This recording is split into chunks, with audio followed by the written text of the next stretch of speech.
Quadrilaterals आपका एक chapter है।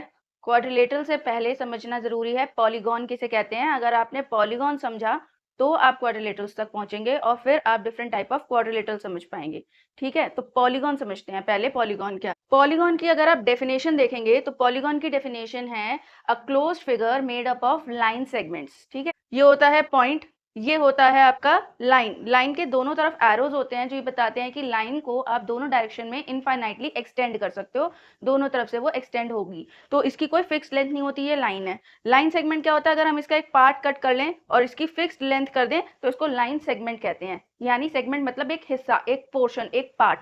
तो यहाँ इसकी एक पार्ट को हम लाइन सेगमेंट कहेंगे। तो ऐसा फिगर जो क्लोज्ड हो और लाइन सेगमेंट से बना हो उसे पॉलीगॉन कहते हैं। देखिए, जैसे अगर ये एक लाइन ड्रॉ की, एक लाइन यहाँ ड्रॉ करी और एक लाइन यहाँ ड्रॉ करी, तो मिनिमम 3 लाइन सेगमेंट से एक क्लोज फिगर बन गई। ठीक है, अगर मैंने आपको बोला कि ये, तो आप बोलेंगे हाँ ये भी लाइन सेगमेंट्स हैं पर ये क्लोज नहीं है इसलिए ये पॉलीगॉन नहीं है। ठीक, तो पॉलीगॉन के लिए सबसे जरूरी चीज 2 बातें हैं, close figure made up of line segments. ये क्या एक पॉलीगॉन है? तो नहीं, ये क्लोज फिगर है पर ये पॉलीगॉन नहीं है क्योंकि ये कर्व है, इसमें लाइन सेगमेंट कहीं भी नहीं है, तो सर्कल्स पॉलीगॉन में काउंट नहीं होगा। मिनिमम कितनी साइड्स चाहिए हमें एक पॉलीगॉन को कंस्ट्रक्ट करने के लिए? तो मिनिमम 3 साइड्स चाहिए होती हैं। यहाँ आप देख रहे हैं 3 साइड, और इसी तरह से हम पॉलीगॉन्स को क्लासीफाई करते हैं। तो चलिए अकॉर्डिंग टू दी साइड्स इनको क्लासीफाई कर लेते हैं। देखिए, अगर 3 साइड्स होंगी तो उसको हमने नाम दिया है ट्राइंगल, जिसमें 3 side, 3 vertex, 3 angle, 4 sided figure होगी तो उसका नाम आएगा क्वाड्रिलेटरल। ये स्क्वायर नहीं है, ये है क्वाड्रिलेटरल। ठीक, क्वाड्रिलेटरल को हम फिर आगे एक्सटेंड करते हैं। क्वाड्रिलेटरल के बाद अगर 5 साइड्स हैं तो उसका नाम आता है पेंटागन। 6 साइड होती हैं तो उसका नाम होता है हेक्सागन। 7 साइड होंगी, 7 साइड्स होंगी तो उसका नाम होगा हेप्टागन। एंड इस तरह से आप गॉन लगाते जाइए और नंबर ऑफ साइड्स लिखते जाइए। इस चैप्टर में हम क्वाड्रिलेटरल्स की स्टडी कर रहे हैं क्योंकि चैप्टर का नाम ही क्वाड्रिलेटरल्स है। तो मैंने आपको ये बताने की कोशिश की है कि क्वाड्रिलेटरल्स कहाँ से आया, ये कौन से ब्रांच का एक पार्ट है। ठीक है, तो क्वाड्रिलेटरल्स को डिटेल में समझते हैं। क्वाड्रिलेटरल्स को समझने से पहले आप वेन डायग्राम समझ लीजिए। इस बार आपकी बुक्स में वेन डायग्राम के हेल्प से क्वाड्रिलेटरल्स को एक्सप्रेस किया गया है। वेन डायग्राम्स क्या होता है? वेन डायग्राम्स हैं विजुअली जब हम अपने सेट्स को रिप्रेजेंट करते हैं, विजुअल रिप्रेजेंटेशन ऑफ सेट्स। ठीक है, जिन्होंने सेट्स नहीं पढ़ा वो सेट्स को यहाँ समझ लीजिए। देखिए क्या होता है, जब हम किसी भी चीज को सेट करते हैं तो इसका मतलब क्या होता है। सबसे पहले सेट्स हमेशा कर्ली ब्रैकेट्स में लिखे जाते हैं। दूसरी बात, सेट्स क्या है? जैसे अगर मैंने आपको एक क्वेश्चन दिया कि आप अपनी क्लास के जितने भी बच्चे हैं उन सबके नाम इस बॉक्स में लिख दीजिए, इस हिस्से में लिख दीजिए। ये A to Z जितने बच्चों के नाम आएंगे आप सब यहाँ पर लिख देंगे। तो ये होता है एक सेट, इसको हम बोल देते हैं यूनिवर्सल सेट। ठीक है, तो अगर आपसे ये बोला ये यूनिवर्सल सेट है, इसे U से रिप्रेजेंट करते हैं। और अगर आपको मैंने बोला कि अब मेरे को आप एक सेट निकाल के दीजिए, उस सेट का नाम है एक्स सेट, और उस एक्स सेट में उन सारे बच्चों के नाम लिख दीजिए जो ए अल्फाबेट से स्टार्ट होते हैं, तो ये आपका एक अलग सेट बन गया। एक और टीचर आई और उसने बोला कि जितने भी बच्चों का नाम पी से शुरू होता है उनका आप एक सेट बना दीजिए, ये अलग सेट बन गया। लेकिन ये सेट कहाँ से आए हैं? ये इस यूनिवर्सल सेट में से आए हैं। ठीक है, तो इस यूनिवर्सल सेट का एक सेट है एक्स, एक सेट है वाई। तो इस तरह से ये बनते हैं आपके सेट्स। अब सेट्स को हम रिप्रेजेंट करते हैं वेन डायग्राम्स में, तो कैसे करेंगे? देखिए, आप सबसे पहले एक बिगर सर्कल बनाएंगे। बिगर circle will represent your universal set, ये आपके यूनिवर्सल सेट को रिप्रेजेंट कर देगा जिसमें आपके क्लास के सभी बच्चों के नाम आएंगे। उनमें से एक्स सेट कौन सा है? तो आप एक्स सेट इसमें बनाएंगे कि ये मेरा एक्स सेट है जिसमें सभी बच्चों के जो ए से नाम स्टार्ट हो रहे थे तो वो हमने यहाँ पे रिप्रेजेंट किया। और फिर पी जो आप बनाएंगे वो जो वाई सेट था जिसमें पी से नाम स्टार्ट हो रहे थे वो भी यहीं आएगा। तो ये दोनों ही जो सेट हैं ये इस यूनिवर्सल सेट का हिस्सा है। ठीक है, तो ये यूनिवर्सल सेट आपका एक बिगर सेट हो गया क्योंकि इसमें सभी स्टूडेंट्स के नाम है। इसमें क्यू वाले से भी नाम है, जेड वाले के भी नाम है, डब्ल्यू वाले के भी नाम है, B C D E F सबके नाम है। पर उन सबके नामों में से हमने सेट बनाया ए नाम वालों को और पी नाम वालों को, तो ये डिफरेंट सेट्स हो गए। एक एग्जांपल और लेते हैं और उससे और क्लियर करते हैं। क्लास में जितने भी स्टूडेंट्स हैं उन सब स्टूडेंट्स में से हमने उनकी प्रेफरेंसेस चुनी कि उनको कौन सा गेम खेलना पसंद है। तो आपने बोला कि भाई मेरी क्लास के जितने भी बच्चे हैं उन सबसे जब मैंने सर्वे किया तो उनमें से कुछ लोगों को फुटबॉल खेलना पसंद है, कुछ को बास्केटबॉल खेलना पसंद है, कुछ को क्रिकेट खेलना पसंद है। ठीक है, और कुछ ऐसे बच्चे भी हैं जिन्हें एक से ज्यादा गेम खेलना पसंद है। ठीक, तो अगर अब इसका सेट बनेगा तो क्या बनेगा, देखिए मान लेते हैं आपकी क्लास में कुछ ऐसे बच्चे हैं जिन्हें ये तीनों गेम भी पसंद हो सकते हैं, तो इसका जो वेन डायग्राम बनेगा वो कुछ इस तरीके का बनेगा। क्यों, ये जो आपका सेट बना ये रिप्रेजेंट कर लेता है फुटबॉल को, मान लेते हैं ये फुटबॉल का है, और ये वाला है क्रिकेट का। यहाँ पर आप उन स्टूडेंट्स के नाम लिख देंगे जिनको क्रिकेट पसंद है, यहाँ पे आप उन स्टूडेंट्स के नाम लिख देंगे जिन्हें फुटबॉल पसंद है। ठीक, और यहाँ पे आप उन बच्चों के नाम लिख देंगे जिन्हें बास्केटबॉल पसंद है। तो इस वाले रीजन में देखिए ये जो तीनों के लिए आ गया, तीनों रीजन का, तो ये रीजन में वो बच्चे आ जाएंगे जिन्हें तीनों गेम पसंद है यहाँ वाले में। देखिए क्योंकि ये इंटरसेक्शन है, फुटबॉल वाले भी यहाँ पर हैं, क्रिकेट वाले भी यहाँ पर हैं, बास्केटबॉल वाले भी यहाँ पर हैं। जिन बच्चों को तीनों ही गेम्स पसंद है उनका नाम यहाँ आएगा, और जिनको फुटबॉल और बास्केटबॉल पसंद है उनका नाम यहाँ आएगा, जिनको क्रिकेट और बास्केटबॉल पसंद है उनका नाम यहाँ आएगा। तो एक इंटरसेक्शन बन जाता है। तो ये एक विजुअली हमारे को रिप्रेजेंटेशन हो जाती है कि कितने, सपोजिंगली कि आपने 60 बच्चों का सर्वे किया, 60 में से 20 को फुटबॉल पसंद था तो 20 के नाम यहाँ आ गए, और यहाँ पर 10 को क्रिकेट पसंद था और यहाँ पर 10 को ही बास्केटबॉल पसंद था, तो 20 + 10 30 + 10 40। अब यहाँ पर आ गए 5 बच्चे, जो ये वाला है आपका, ये वाला जो एरिया है यहाँ 5 स्टूडेंट्स आ गए, तो 5 को ये पसंद है जिसमें तीनों ही गेम्स हैं, और यहाँ पर 2 सपोजिंगली यहाँ पर है, 7 सपोजिंगली यहाँ पर है। तो इस तरीके से आपका एक इंटरसेक्शन वाला हिस्सा बन जाता है। वेन डायग्राम में उसको रिप्रेजेंट करना इजी हो जाता है। जब भी आप कोई प्रेजेंटेशन बनाते हैं जहां पे आप डेटा को डिस्क्राइब करते हैं तो डेटा को वहां डिस्क्राइब करना इजी हो जाता है। यही इसी चीज की हेल्प से आपके बुक्स में भी वेन डायग्राम्स की हेल्प से ही दिखाया है कि किस तरह से सारे जो क्वाड्रिलेटरल्स हैं वो एक दूसरे से प्रॉपर्टी शेयर करते हैं। अब हम उनकी प्रॉपर्टीज डिस्कस करते हैं एक एक करके, और फिर वेन डायग्राम्स भी समझेंगे। चलिए पहला क्वाड्रिलेटरल डिस्कस करते हैं जिसका नाम है ट्रपीजियम। ट्रपीजियम की शेप देखते हैं सबसे पहले। ट्रपीजियम की शेप कुछ इस तरह की होती है, ठीक है। इसमें यहाँ पर ये 2 लाइंस पैरेलल होती हैं और 2 लाइंस इसकी नॉन पैरेलल होती हैं। अब एक बात समझ लीजिए, जब भी आपको किसी फिगर में इस तरह के एरोज मिलेंगे तो एरोज से समझना होगा कि लाइंस पैरेलल हैं, यानी ये इसके पैरेलल है। अगर आप इन दोनों को पैरेलल दिखा रहे हो तो आप डबल एरोज दिखा दो। डबल एरोज मतलब जहां पे डबल एरो होगी तो वो वाली 2 लाइंस आपस में पैरेलल होंगी, और सिंगल सिंगल का मतलब है ये पैरेलल है। अगर कहीं आपको इस तरह से दिखेगा तो इसका मतलब ये इक्वल लाइन शो कर रहे हैं कि लाइन सेगमेंट इक्वल है, ठीक है। जैसे अगर यहाँ आया ये और ये, तो इसका मतलब ये लाइन इसके इक्वल है और ये वाली लाइन इसके इक्वल है। तो ये लाइंस का ध्यान रखिएगा। तो ट्रपीजियम की हम डेफिनेशन अगर लिखें तो it's a quadrilateral with a pair या 1 पेयर ऑफ पैरेलल साइड्स। एक पेयर पैरेलल साइड्स का होता है और सेकंड पेयर जो होगा वो नॉन पैरेलल साइड का होगा, 1 pair of non parallel sides. ये पैरेलल के लिए सिंबल है, ये 11 नहीं है, ये पैरेलल का शॉर्ट फॉर्म होता है, सिंबल होता है। इसके बाद कभी कभी ऐसा भी ट्रपीजियम मिल सकता है आपको जिसमें ये साइड इस साइड के इक्वल हो जाएगी, तब उस केस में इस ट्रपीजियम का नाम हो जाएगा आइसोसेलेस ट्रपीजियम, ठीक। तब आप इसे आइसोसेलेस ट्रपीजियम कहेंगे। तो सबसे बेसिक और सबसे इजी जो क्वाड्रिलेटरल है वो ट्रपीजियम है, ठीक है। इसमें पैरेलल साइड्स वाली आपकी प्रॉपर्टीज लग जाएंगी, क्योंकि ये देखिए अगर आप इसे एक्सटेंड करते हैं आगे तो ये आपकी पैरेलल साइड्स हैं, तो ये एंगल और ये एंगल, यानी अगर इसे एंगल 1 और इसे एंगल 2 लिख रहे हैं तो इन दोनों एंगल्स का जो सम होगा वो होगा 180 डिग्री, और रीजन है इसका को इंटीरियर एंगल्स। को इंटीरियर एंगल्स कब बनते हैं, जब आपके 2 लाइन पैरेलल हो, ये ट्रांसवर्सल है जो इसे कट कर रही है, और यहाँ पर दोनों इंटीरियर में ही एक ही साइड, ट्रांसवर्सल के एक ही साइड इंटीरियर में जब 2 एंगल्स बनेंगे तो उनका सम 180 होगा। तो यहाँ पर इन दोनों एंगल्स का और इन दोनों एंगल्स का सम 180 होगा, जस्ट बिकॉज कि ये लाइंस पैरेलल हैं। ट्रपीजियम के बाद हम नेक्स्ट पे आते हैं, वो है पैरेललोग्राम। पैरेललोग्राम का शॉर्ट फॉर्म ये होता है।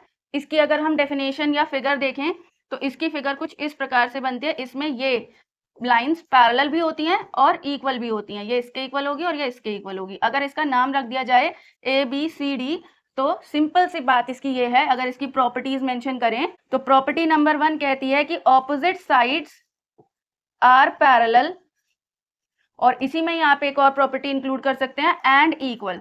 ऑपोजिट साइड्स पैरेलल भी होती हैं और इक्वल भी होती हैं। इसका मतलब AB जो है वो इक्वल होगी CD के एंड AD इक्वल होगी BC के, साथ ही साथ AB पैरेलल होगी CD के, AD पैरेलल होगी BC के, ठीक है, first property. Second property, opposite angles are equal, ये एंगल इसके इक्वल होगा और ये एंगल इसके इक्वल होगा, तो angle B will be equal to angle D and angle A will be equal to angle C.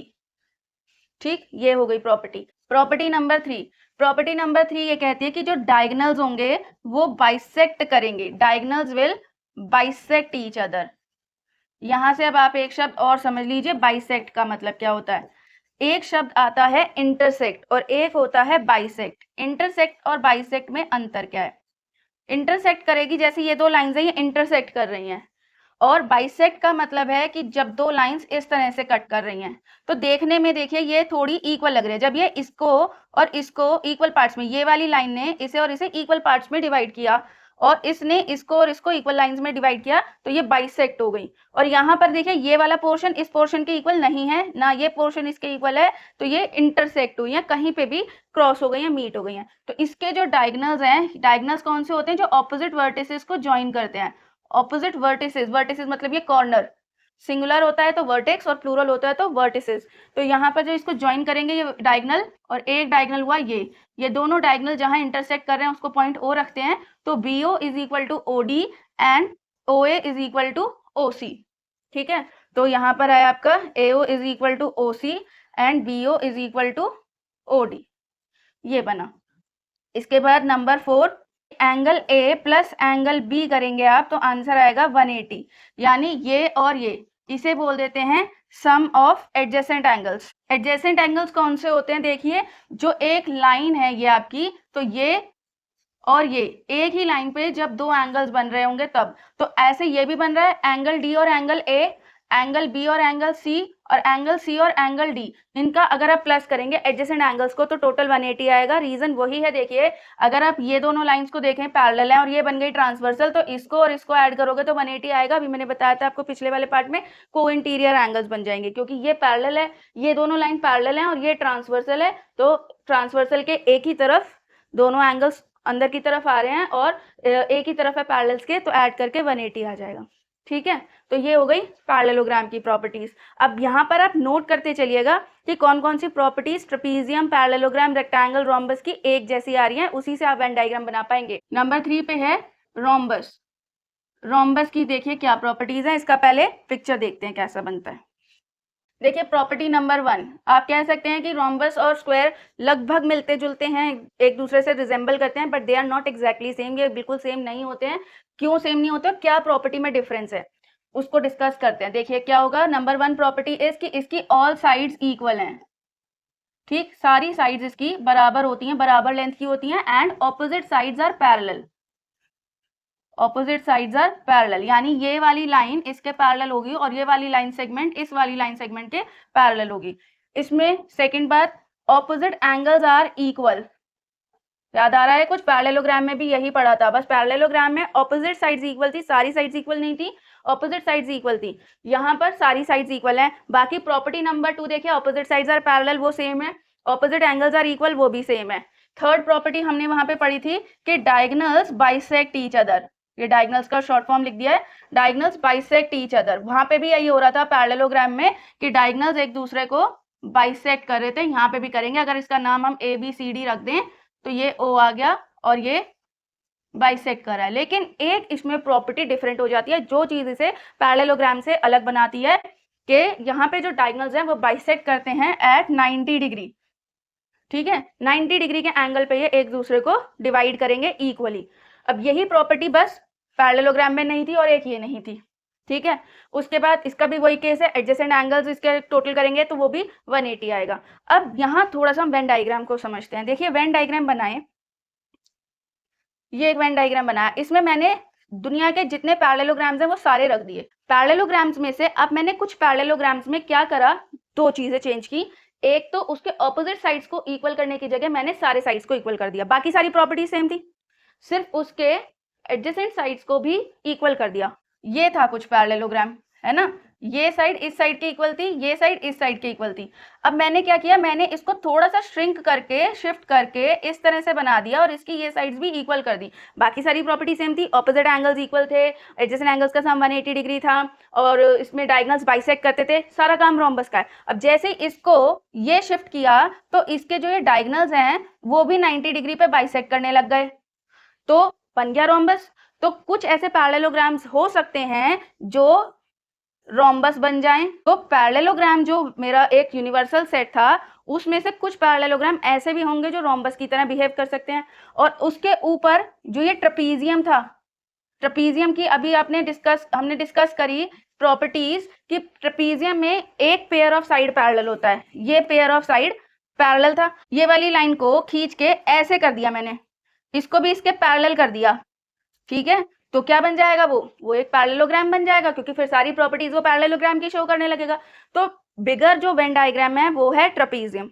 Trapezium में से कुछ के साथ हमने बदलाव किया तो बन गया पैरेललोग्राम। पैरेललोग्राम से हम डिराइव कर सकते हैं, एक्सट्रैक्ट कर सकते हैं रोम्बस। तो ये आपका वेन डायग्राम इस तरह से बना, ठीक है। अब नेक्स्ट वाला डिस्कस करते हैं, क्वाड्रिलेटरल क्या है। नंबर 4 पे आता है हमारे पास रेक्टेंगल। रेक्टेंगल की पिक्चर कैसी बनेगी, रेक्टेंगल की प्रॉपर्टी क्या होती है, ऑपोजिट साइड्स इक्वल होती हैं, इसके वर्टिकल एंगल्स सारे के सारे 90 डिग्री होते हैं। मैं यहाँ पे एक पैरेललोग्राम भी बना रही हूँ, पैरेललोग्राम इसलिए ताकि आप कंपेयर कर सकें इजीली, ठीक है। तो पैरेललोग्राम में ये लाइन इस लाइन के लाइन सेगमेंट इक्वल थी, ये इसके इक्वल थी, कुछ कुछ सेम बात है। यहाँ पे बस ये एंगल परपेंडिकुलर हो गए, 90 डिग्री हो गए, यहाँ पे वो केस नहीं था। अगर इसे थोड़ा सीधा कर दिया जाएगा तो ये रेक्टेंगल वाली प्रॉपर्टी एक्वायर कर लेगा, ठीक। तो अब हम जरा रेक्टेंगल की प्रॉपर्टीज डिस्कस करते हैं। पहले तो opposite sides equal and parallel, तो सेम प्रॉपर्टी हो गई पैरेललोग्राम के जैसी। दूसरा, ऑल वर्टिकल एंगल्स, जो इसके वर्टेक्स पे एंगल्स होते हैं वो 90 डिग्री हैं। तीसरा, इसमें डायगोनल्स इक्वल होते हैं। ये एक अलग प्रॉपर्टी आ गई कि डायगोनल्स अभी तक इक्वल नहीं थे। डायगोनल्स ना तो पैरेललोग्राम में इक्वल थे ना रोम्बस में इक्वल थे, पर यहाँ डायगोनल्स इक्वल हैं एंड बाइसेक्ट ईच अदर, ठीक है, एक दूसरे को बाइसेक्ट भी करते हैं। यानी अगर ये बनाया जाए, इसका नाम अगर PQRS लिखा जाएगा तो ये QS और PR एक दूसरे को बाइसेक्ट करेगा। तो रेक्टेंगल की ये प्रॉपर्टीज आ गई, ऑपोजिट साइड्स इक्वल भी हैं, पैरेलल भी हैं, पैरेललोग्राम की तरह। ऑल वर्टिकल एंगल्स 90, जो पैरेललोग्राम में नहीं था। Diagonals are equal and bisect each other, diagonals equal होते हैं। पैरेललोग्राम में डायगोनल्स इक्वल नहीं थे, रोम्बस में भी डायगोनल्स इक्वल नहीं थे, वहां पे वो केवल बाइसेक्ट करते थे, यहाँ पे बाइसेक्ट करते हैं और इक्वल भी होते हैं, ठीक है। इसके बाद नेक्स्ट क्वाड्रिलेटरल पे आते हैं। नेक्स्ट है स्क्वायर। स्क्वायर की प्रॉपर्टीज क्या होती हैं उसे डिस्कस करते हैं, साथ ही साथ हम इसे रोम्बस और रेक्टेंगल से भी कंपेयर करेंगे, ठीक है। रोम्बस ये था, रेक्टेंगल ये था, और अब हम कंपेयर कर रहे हैं स्क्वायर को आपस में। तो स्क्वायर की प्रॉपर्टी नंबर 1 क्या है कि ऑल साइड्स इक्वल। तो देख रहे हैं आप, बिल्कुल रोम्बस जैसा हो गया ये केस। सेकंड, इसके वर्टिकल एंगल्स 90 डिग्री होते हैं, जैसे यहाँ थे रेक्टेंगल में, सेम यहाँ है स्क्वायर में। रोम्बस में ये केस नहीं था। नेक्स्ट नंबर सी कि इसके डायगोनल्स इक्वल होते हैं, दोनों में ही ये केस था, यानी ये डायगोनल इसके इक्वल है, तो यहाँ पे रोम्बस में भी रोम्बस में डायगोनल्स इक्वल नहीं थे, पर रेक्टेंगल में डायगोनल्स इक्वल थे। अगर इसका नाम ABCD रखा जाए तो रेक्टेंगल में AC इक्वल टू BD था, यहाँ ये केस नहीं था। अगर PQRS इसका नाम है तो PR was not equal to QS, ये बाइसेक्ट कर रहे थे केवल, वहां ये बाइसेक्ट कर रहे थे, ये इसके इक्वल था और ये इसके इक्वल था। यहाँ पर ये इक्वल भी हैं और ये बाइसेक्ट भी कर रहे हैं, यहाँ पे इक्वल भी थे, बाइसेक्ट भी कर रहे थे। तो यहाँ पर ये डायगोनल्स इक्वल हैं एंड बाइसेक्ट करते हैं, दोनों वाली प्रॉपर्टी कुछ कुछ आ गई।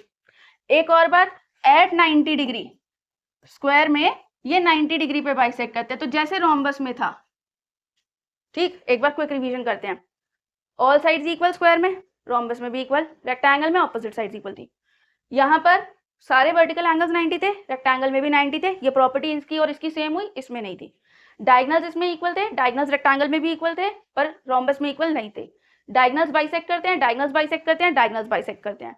डायगोनल्स 90 डिग्री पे बाइसेक्ट करते हैं, डायगोनल्स 90 डिग्री पे रोम्बस में भी बाइसेक्ट करते हैं, पर रेक्टेंगल में बाइसेक्ट करते हैं पर 90 डिग्री पे नहीं करते। तो यहाँ पे ये एंगल 90 डिग्री नहीं था।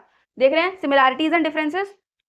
इसके बाद अगर अब हम इसका वेन डायग्राम बनाएं, इन तीनों का बस बनाते हैं पहले। देखिए अगर मैंने ये एक वेन डायग्राम बनाया जिसमें मैंने सारे रेक्टेंगल्स रखे हैं, ठीक है, और यहां मैंने वो बनाया जिसमें मैंने सारे रोम्बस रखे हैं, तो ये वो पोर्शन होगा जिसमें सारे स्क्वायर्स आएंगे। एक बार अलग से देखते हैं, ये मैंने एक बना लिया, एक सेट बनाया जहां सारे रेक्टेंगल्स थे। रेक्टेंगल के सेट में से हम स्क्वायर्स बना सकते हैं, ये वाला हमारा सारा स्क्वायर्स बन जाएगा, क्योंकि हमने देखा कि स्क्वायर्स के अंदर वो सारी प्रॉपर्टीज हैं जो हमें रेक्टेंगल में मिल रही हैं, है ना। रेक्टेंगल में वो सारी प्रॉपर्टीज नहीं है जो स्क्वायर में होनी चाहिए। स्क्वायर की जितनी प्रॉपर्टीज हैं वो देखा जाए तो कहीं कहीं रिजेंबल करती हैं रेक्टेंगल से। तो सारे स्क्वायर्स जो हैं वो रेक्टेंगल भी बन सकते हैं, पर सारे रेक्टेंगल स्क्वायर नहीं बन सकते। ये क्वेश्चन आता है असर्शन रीजन में और ट्रू फॉल्स में कि क्या सारे रेक्टेंगल स्क्वायर हो सकते हैं? नहीं। क्या सारे स्क्वायर्स रेक्टेंगल हो सकते हैं? हो सकते हैं। स्क्वायर जो है वो रेक्टेंगल की प्रॉपर्टी को फुलफिल कर रहे हैं, सेटिस्फाई कर रहे हैं, पर क्या रेक्टेंगल की सारी प्रॉपर्टी स्क्वायर की प्रॉपर्टीज को सेटिस्फाई कर पा रही है? नहीं कर पा रही। पहली कि डायगोनल्स जो है वो 90 डिग्री पे बाइसेक्ट नहीं करते, दूसरा उसकी ऑपोजिट साइड्स इक्वल होती हैं, ऑल साइड्स इक्वल नहीं होती हैं। तो रेक्टेंगल स्क्वायर की सारी प्रॉपर्टीज को सेटिस्फाई नहीं कर पा रहा है, इसलिए सारे रेक्टेंगल स्क्वायर्स नहीं हो सकते, पर सारे स्क्वायर्स रेक्टेंगल कहे जा सकते हैं। ठीक है, यहां से अब दूसरी चीज देखते हैं, दूसरी ओर देख लेते हैं। ये है हमारा एक रोम्बस का वेन डायग्राम। यहाँ पे हमने सेट लिया है सारे रोम्बसेस को, इसमें एक सेट बन जाएगा जिसमें आ जाएंगे आपके सारे स्क्वायर्स। अगेन अभी हमने डिस्कस किया था स्क्वायर रोम्बस की सारी प्रॉपर्टीज को फुलफिल कर रहा है, पर रोम्बस स्क्वायर की सारी प्रॉपर्टीज को सेटिस्फाई नहीं कर रहा। देखिए सारी साइड्स इक्वल, सारी साइड्स इक्वल, डायगोनल्स बाइसेक्ट करते हैं, डायगोनल्स बाइसेक्ट करते हैं, डायगोनल्स 90 डिग्री पे बाइसेक्ट करते हैं, डायगोनल्स 90 डिग्री पे बाइसेक्ट करते हैं। ठीक है, यहाँ पर कुछ प्रॉपर्टी एक्स्ट्रा हो गई, पर रोम्बस और स्क्वायर जो है वो रोम्बस की सारी प्रॉपर्टीज को सेटिस्फाई कर रहा है, तो इसीलिए हर स्क्वायर रोम्बस हो सकता है पर हर रोम्बस स्क्वायर नहीं होगा। ठीक है, ये बात समझ में आई। अब ये दो वेन डायग्राम्स की हेल्प से हमें ये समझ में आया कि रेक्टेंगल का सेट अलग है, रोम्बस का सेट अलग है, और इन दोनों के बीच में जो एक इंटरसेक्शन बन रहा है वो बन रहा है स्क्वायर। स्क्वायर जो है वो रेक्टेंगल की प्रॉपर्टीज को भी सेटिस्फाई कर रहा है, और स्क्वायर जो है वो रोम्बस की प्रॉपर्टीज को भी सेटिस्फाई कर रहा है। ठीक है, इतनी बात समझ में। तो देखिए रेक्टेंगल जो हमारा वेन डायग्राम है या जो रेक्टेंगल का सेट है उसमें स्क्वायर इंक्लूडेड है ना, ये आपकी बुक्स में वेन डायग्राम दिया है। अब आपको समझ में आ गया होगा, every square is a rectangle but every rectangle is not a square. और एक वेन डायग्राम आपका ये है, देखिए square, every square can be a rectangle and every rectangle can be a parallelogram. देखिए है ना, पैरेललोग्राम की और रेक्टेंगल की सारी प्रॉपर्टीज भी एक जैसी थी, सिर्फ थोड़ी सी अलग थी। क्या थी? ऑपोजिट साइड्स इक्वल हैं, इसकी भी ऑपोजिट साइड्स इक्वल, इसकी भी इक्वल। इसमें वर्टिकल एंगल्स 90 डिग्री थे, इसमें नहीं थे, लेकिन इसमें डायगोनल्स बाइसेक्ट करते हैं, इसमें भी डायगोनल्स बाइसेक्ट करते हैं। इसमें डायगोनल्स इक्वल होते हैं, इसमें डायगोनल्स इक्वल नहीं होते। तो जैसे हमने यहाँ डिस्कस किया कि स्क्वायर की प्रॉपर्टीज रेक्टेंगल को सेटिस्फाई कर रही हैं, रेक्टेंगल की प्रॉपर्टीज पैरेललोग्राम की सेटिस्फाई कर रहे हैं, तो every square can be a rectangle, every rectangle can be a parallelogram, लेकिन उल्टा वाइसा वर्सा पॉसिबल नहीं है। इसलिए ये सेट आपका ये वेन डायग्राम इस तरह का बना। एवरी रेक्टेंगल एंड रोम्बस, इनका इंटरसेक्शन है स्क्वायर, क्योंकि हर स्क्वायर रेक्टेंगल हो सकता है, हर स्क्वायर रोम्बस भी हो सकता है, तो ये दोनों का इंटरसेक्शन पे है। बट रोम्बस और रेक्टेंगल में सेम प्रॉपर्टी नहीं थी। और यहाँ देखिए अब रेक्टेंगल और रोम्बस का ये इन्होंने बिल्कुल कॉपी करा और ये पैरेललोग्राम आ गया, क्योंकि every rhombus can be a parallelogram, every rectangle can be a parallelogram, और जब ये स्क्वायर इन दोनों में से कोई भी हो सकता है तो स्क्वायर एक पैरेललोग्राम की प्रॉपर्टीज को भी सेटिस्फाई करेगा, इसलिए ये डायग्राम इस तरह से बना। अब बात कर लेते हैं नंबर 6 की, काइट। काइट किस प्रकार से होगा आपका? काइट आएगा कुछ इस तरीके का, ये। ठीक है, इसकी प्रॉपर्टी क्या होती है कि इसकी एडजेसेंट साइड्स इक्वल होती हैं। एडजेसेंट मैंने आपको बता दिया, जो एक ही वर्टेक्स से कनेक्टेड हो। तो ये एक वर्टेक्स से आपकी ये दो साइड आ रही हैं, ये इक्वल है और ये वाली इक्वल है। अगर इसका नाम लिखा जाए ए बी सी डी, तो ए बी जो है वो इक्वल है ए डी के, एंड बी सी जो है वो इक्वल है सी डी के। तो adjacent side are equal. Second property क्या है कि इसके जो ये डायगोनल हैं, ये ऑपोजिट वर्टेक्स को ज्वाइन करते हुए, तो ये जो छोटा वाला डायगोनल आपको दिख रहा है इसको बाइसेक्ट कर रहा है ये वाला डायगोनल, ये।